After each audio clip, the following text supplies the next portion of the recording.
মিলাই ধরেন না ফ্লেক্স করে মন্তব্য করা হলেন আসামের মুখ্যমন্ত্রী।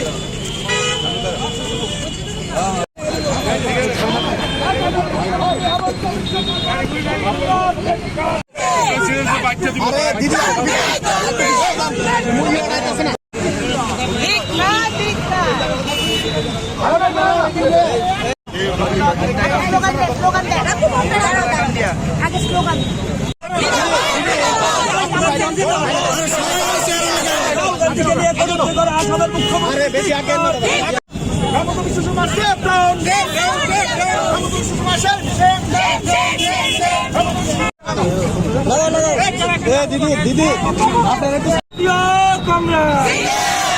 রাহুল গান্ধী রাহুল গান্ধী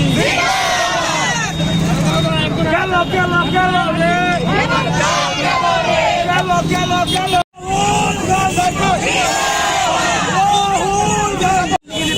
মন্তব্য করা হলে আসামের মুখ্যমন্ত্রী জবাব চাই, জবাব দাও। রাহুল গান্ধী হেমন্ত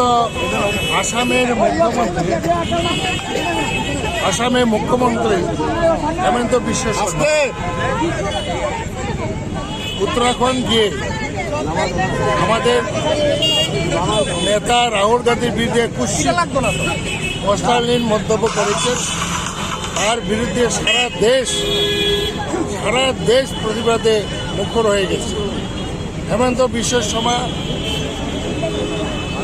বর্তমানে আসামের মুখ্যমন্ত্রী, জমি কেলেঙ্কারিতে পড়েছেন।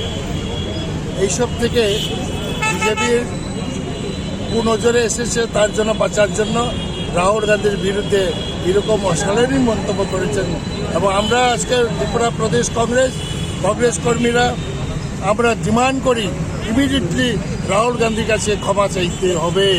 আসামের আমাদের রাজেশ যোশী, আসামের বরিষ্ঠ কংগ্রেস নেতা ট্রেজারার, উনিও এসছেন আমাদের এই প্রতিবাদ সভায় যোগ দিতে। এবং আমরা বিশ্বাস রাখি এবং অন্ধ্রপ্রদেশ সব সারা দেশ হেমন্ত বিশ্ব শর্মার বিরুদ্ধে সোচ্চার হয়েছে প্রতিবাদী।